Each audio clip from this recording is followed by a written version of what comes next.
Hello. How's everyone doing? This video is for the Gaylors. If you are not a Gaylor, you might not be interested in what this video has to say, but you decide what you watch. That's none of my business. My name is Jessie James. I am a professional astrologer and also a full-time Gaylor. I've been a Taylor Swift fan since I was 11, and I do strongly believe that she has been giving us hints throughout the years about her being gay. And I think that her podcast appearance on her quote-unquote boyfriend, Travis Kelce's New Heights podcast yesterday was a veritable buffet for Gaylors. So let's talk about it. You can't be mad. I can't be mad, personally, about how neatly she wrapped up every single little Hetler storyline and question in one nice little bow. I'm in a happy relationship with Travis Kelce. There is nothing going on behind the scenes. I do not Easter egg my personal life. That is that. It's like she took every single thing and tied it up with a nice little bow. It honestly feels a little bit like giving a baby a pacifier. Like, here, this is exactly what you wanted to hear. Be happy now. But based on the sort of like lack of hate I am receiving on my TikToks, I am receiving some hate, but not as much as I would have expected. I do think that people understood, even if they're not Gaylors, could feel like the discordance and the dissonance of what she was talking about. Like, it all just seemed a little too on the nose. For those who know Taylor Swift and have like followed her for a long time, this like damsel in distress role, this like trad wife role, this like, oh, Travis, you're so handsome even though you don't know any words role, it's giving very fake. It's just not Taylor. Like, this is not who Taylor Swift is or ever has been. And I'm really excited for this era specifically in that it's going to be very showgirl-y, the life of a showgirl. This is a performance artler's dream. But it's also going to have so much dissonance, like in the marketing for it versus the actual songs. I'm hoping it will activate some sleeper cells and like wake up some people who just really haven't looked at her stuff too closely thus far and just believes the narrative that PR feeds them and the media feeds them because like, oh yeah, that's what Taylor Swift is up to. That's what I'm hearing. There's no more to think about. This is not like the rabid Hetler people who are like, I dissect everything. And no, she is in a relationship with Travis Kelce and she has never once said anything gay, which is like objectively false. Like, she has said a lot of really gay things throughout her life. When it's like me-e-e, it's like dancers, cats, gay pride, people in country western boots. I start riding a unicorn, like just everything that makes me me. Whether you think that makes her gay or just an ally or whatever is something else, but she has said many things that are gay. Wear you like a necklace? Just wondering. This is my impression of Taylor Swift talking about her new album. Hi everyone, I'm so excited to announce to you my 12th studio album, The Life of a Showgirl. This is not a photo of me drowning. This is a picture of me taking a nice, relaxing bath. The tracks on this album include The Fate of Ophelia. You might say, hey, didn't Ophelia drown? She did. But that has nothing to do with me and nothing to do with this album art, which once again is me in a relaxing bath. In fact, my life has never been better. I have never, ever been happier. I have never, ever been happier. I can't wait for you guys to hear all of these happy, effervescent songs. They are just the happiest I've ever written because I'm the happiest I have ever been.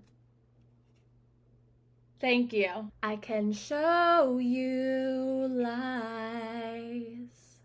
There seemed to be a lot of like anger and animosity towards her choosing to do this announcement on Travis Kelce's podcast, but I think it's very obvious why she did it this way. I think that she was able to talk for almost 2 hours, which is like, she couldn't have released like a video of her own announcement that was 2 hours long.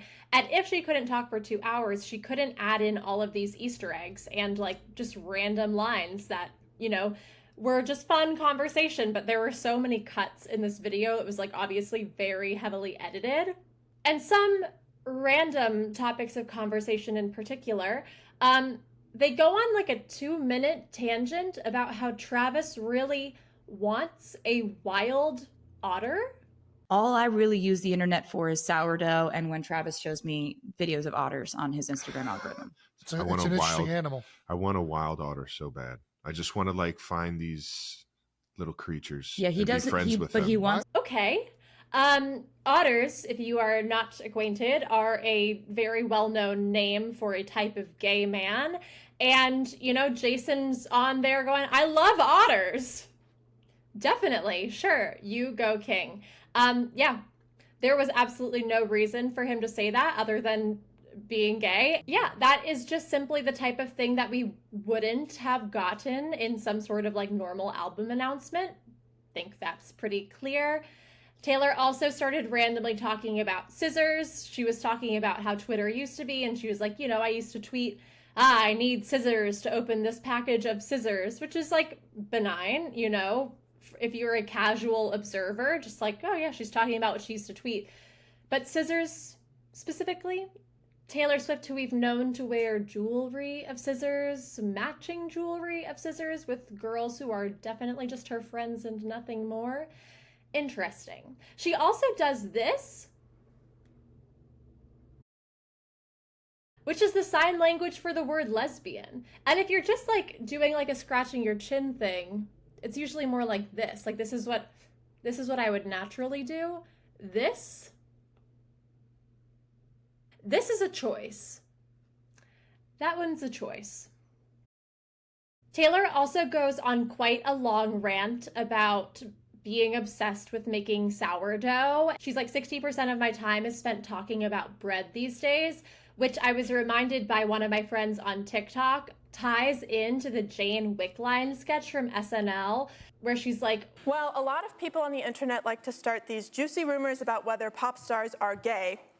And this is a new song that I, Sabrina Carpenter, wrote called When Will Even One Person Do That About Me? And then she goes, I leave a trail of breadcrumbs and then I leave a trail of loaves of bread. And here's Taylor talking about all of the many loaves of bread that she's been making. Just seems a little too convenient. There's cinnamon swirl, cinnamon raisin, and this one I've been workshopping for the girls because they love everything rainbow, funfetti sourdough.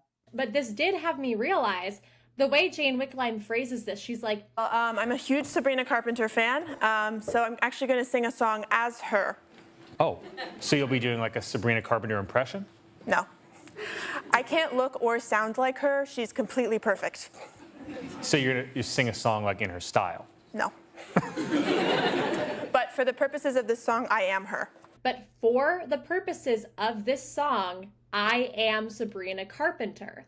That would be such a genius way for Sabrina to put out that information with the most plausible deniability ever. Jane Wickline wrote that. It was an SNL sketch. Who knows what the truth is here? I think we might find out one day, but it feels very, very related. My next point is Taylor playing the damsel in distress. Also, very early on in the conversation, she's like, these are the things that I have been writing about wanting since I was a young girl. These are the things that I have been writing about wanting. Not the things that I've been wanting. Very, very carefully worded statement. She has been writing about wanting this perfect fairy tale with this perfect guy since she was a young girl, but every bait and switch was a work of art. If you look deeper at her songs, you can see that that is not actually what she wants. It's just a facade. She talks about getting her master's back. She's very open about the industry being evil, which I really appreciated. And I honestly got really emotional at this point. I really love her. I'm so happy for her getting her work back. But then she turns it into this like damsel in distress act. And then I was like, okay. She was like, when I got the call that I got my master's back, I couldn't walk. My legs didn't work. And then she turns to Travis and is like, thank God you were there to carry me. But then she's like, so I go to his office as soon as I hear the news. And it's like, well, you don't have legs that work. So how did you get there? I go to his office and he's playing video games. And I'm like, I need to tell you something. And he's like, okay, boys, I will be right back. It's just like, it really felt a lot of the time, especially when she was talking about sports and like not knowing what a touchdown is, like heterosexual Mad Libs, like dude bro Mad Libs. It was like, how many like pick me things can I say in this podcast? There was a part where she's like, you're strong enough to throw me over a mountain, run over it, and get down and catch me on the other side. This is a strange thing to say. I don't understand anyone who's like, this is so romantic. It's bizarre. It's strange. There was so much performance artler stuff in probably the most performance artler era we're ever going to get. She literally said, I incorporated elements of performance art into the Eras tour. Okay, let's keep following that thread. I wanted to show fans, and especially younger fans, visuals and sort of performance art references that were really important to me. Rapid fire, you're seeing something new every 15 to 30 seconds. And so it feels like you're scrolling in an algorithm, right? Yes. And when I heard reports of people saying that they got actual amnesia after the concerts, I was like, oh, I think we did it. Yeah. I think we did it, nailed it. Everyone's favorite artist wants no one to remember their concert. And then she did this whole act where every time she said a big word, she would turn to Travis and be like, I bet you don't know what that means. The glorious fortuitous mistake of saying that to my fans in an interview. Words. You know what those words mean. I love it. You're so handsome. So this is perfect societal commentary in the current socio-political environment where like boyfriends, like this gold standard of a boyfriend is like someone who doubles as a son. But it is really a do you know her moment, because what about you?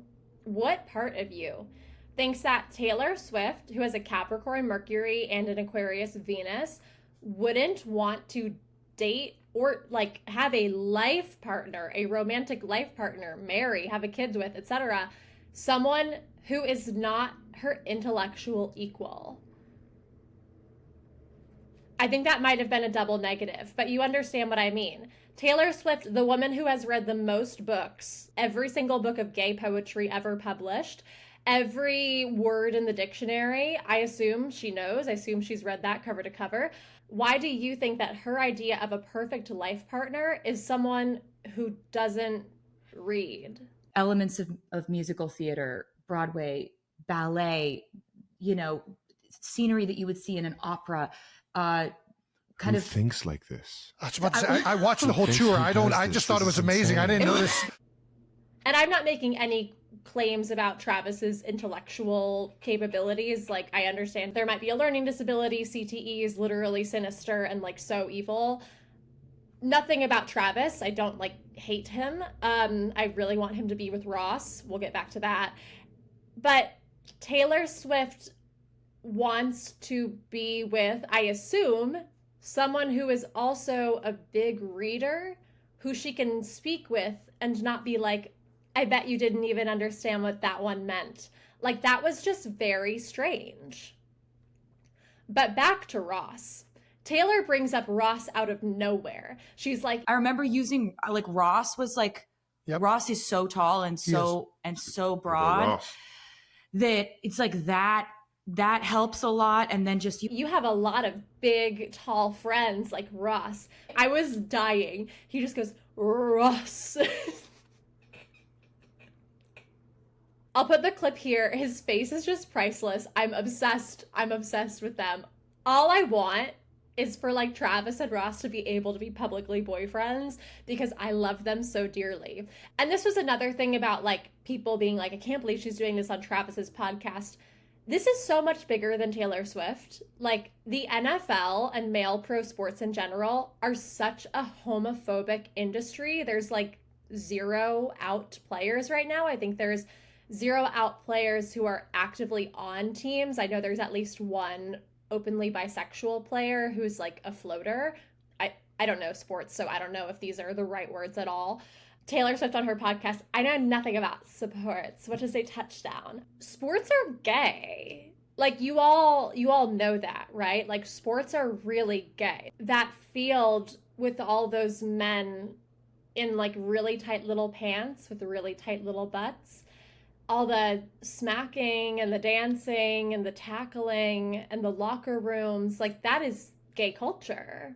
And it's so sinister that these men who are performing theater, you know, pro sports is theater, who are performing this like gay little show aren't allowed to be gay. Like, make it make sense. And obviously same with the entertainment and music industry. Like most actors were theater kids. Most musicians were theater kids. Most theater kids are gay. Media, art, entertainment, all of it, pop culture is gay, like at its very, very root. And yet you're still punished if you are openly gay in the entertainment industry. So this is way bigger than Taylor. This is why she's partnering with Travis Kelce. Shelley Wright said, we need someone who's at the top of the music world, someone who's at the top of the NFL to come out and show that it's okay to be openly gay in these industries. Taylor is the top of the music industry. Travis Kelce's a really prominent figure in the NFL. And one of the reasons that women's sports are so entertaining is because it's so much more acceptable to be openly gay as a women's athlete, as a women's professional athlete. And sometimes you get games where it's like, oh, this girl is playing this girl. They had a really messy breakup. Let's see how that goes. Don't you want that with football? Like, I might actually finally watch a game if I got to watch two people who have been in a messy years-long situationship tackling each other. Someone who cheated on someone else getting tackled by the person they cheated on. Work it out on the remix. Anyway, this brings me to the props behind her. So many people have pointed out that there is a little figurine of Pinocchio on the shelf behind her, covering his eyes. And Taylor also references when Jason like jumped through a window at one of the Chiefs football games. She says, so you know when you see a cricket and it's here? Yeah. And then it's gone, yeah. and it's 16 feet that way. You're like, did it just jump that way? How did it do that? Cricket, Jiminy Cricket, Pinocchio figurine. It's all connected. But there's also other things behind her. There's like a WWE belt. WWE is notoriously not real. You know, it's theater. It's choreographed. There's also this Virgil Abloh Nike book that is just titled Something's Off. Oh, but no, don't worry. None of it was intentional. No, that's just Travis's office. He just has that. It's fine. Guys, she told us there's no deeper meaning behind everything. Stop looking for deeper meanings. Sorry, I can't. I'm autistic. I'm a truth seeker. I have a Sagittarius midheaven. I am always looking for the truth, and you can't hide things from me with pretty little lies. I will not be brainwashed by your PR narrative. I already did that for the 30 years of my life that I thought I was straight, because I thought that straight was default, gay was other, and I had never been taught to interrogate. Why do I like men? Is it because Taylor Swift sings about them? Is it because Taylor Swift makes them such small and not important elements of her song, really just a catalyst for her own self-discovery? Probably a big part of it. I am so excited for this era. I've seen some of the lyrics. I saw the leaked inside of the vinyl. Most of it was really blurry, but I read the lyrics to the last Showgirl. I already know that her saying, "These are my happiest songs ever," is a blatant lie. It's Max Martin and Shellback produced. Like, it's going to be the most danceable pop beat you've ever heard with incredibly depressing lyrics over it. I can't wait. My favorite genre. I love throwing ass to someone talking about wanting to themselves. And that's why I love Taylor Swift. She's the happiest she's ever been. Why don't you believe her? Why would she lie? She only sings about lying every album. The ties were black, the lies were white. You wouldn't take my word for it if you knew who was talking. But no, she's never lied. Why would she lie? But yes, I actually have come to peace with this. I came to peace with this during this interview yesterday, that I am going to let people who do not believe in Gaylor just exist in their own little narrative. Like, she tied it up so nicely for them in this little bow that if they want to believe that, go for it. I know something you don't know, and I think that's great.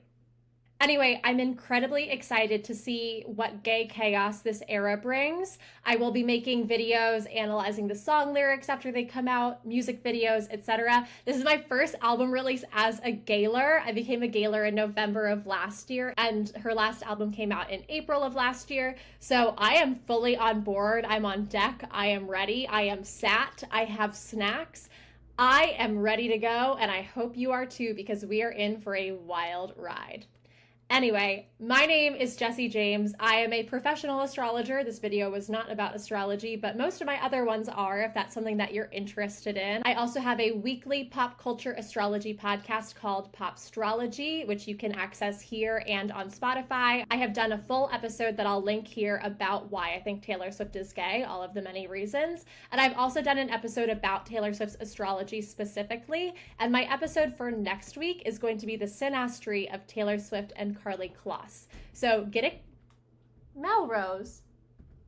My cats are trying to break into my closet. So if that's something that interests you, I definitely would love it if you subscribed, if you left a comment, if you liked this video, and if you're interested in booking a personal astrology reading for yourself, synastry to figure out how you relate to another person, a solar or lunar return chart to see the themes and the challenges that are coming up for you this month or this year, you can do all of that at popstrologypod.com/readings, or you can go directly to my booking page at calendly.com/popstrology. You can also follow me on TikTok, where I have made many videos about this podcast already, at popstrologypod, and you can also follow me on Instagram at popstrologypod and my personal at astrojessie_.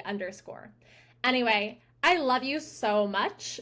I'm so excited for what the next couple of months are going to bring, and let's get ready for whatever flames are to come after this one. Have a wonderful week. I love you all so much. Goodbye.